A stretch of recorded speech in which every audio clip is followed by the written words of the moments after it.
what is your best tip for keeping occupancy rates high all year round?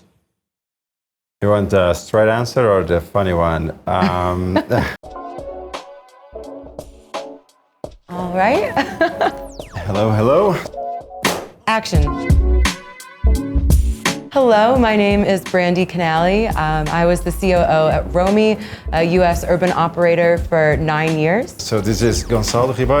I am the co-founder of Altiedo, and we merged with a company called Joybe, and I'm a former CIO of the company for the last 4 years. All right, let's get started. You're in the hot seat now. All right. How do you handle chargebacks when they occur?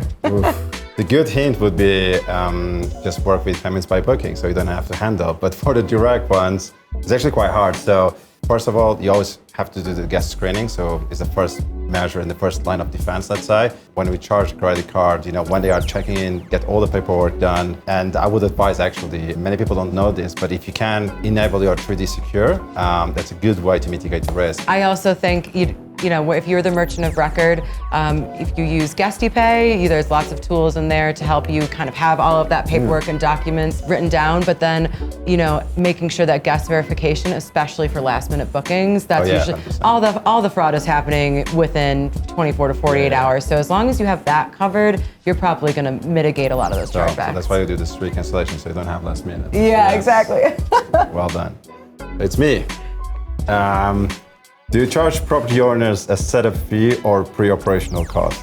Well, I think we had a little bit more of a different setup. If we were taking full buildings, we might have a certain amount of key money that they want to contribute, or we'll say units aren't finished, we're going to split the cost, or they have to pay for it. So it would be kind of deal specific. But I think if you're doing a large home or something higher end, it's probably worth having those discussions with the owners up front.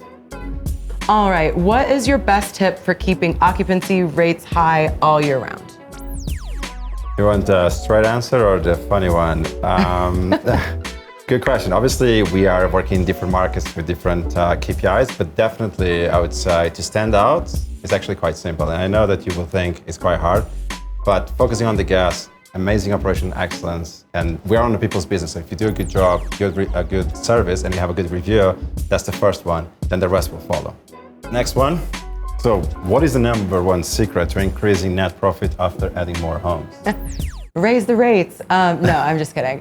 Once you have, increased your size, it's really making sure that your team is running as efficiently as possible. It's also a great time to renegotiate any contracts you have because you're bringing scale to those vendors, whether that's a technology partner like Guesty or your maintenance team or housekeepers. Also, I've just merged with another company, and then you can reduce the cost by there you go. Inflating.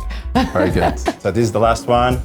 Let's see if we have the best for the last. Ooh, this is a little bit of gem on this one. Trade cancellations or flexible policies. Oh yes, this was a fight at Romy for many years. I think you have to meet the guests where they are, and you have to have flexible policies. Depends on if you have a large, 10-bedroom home.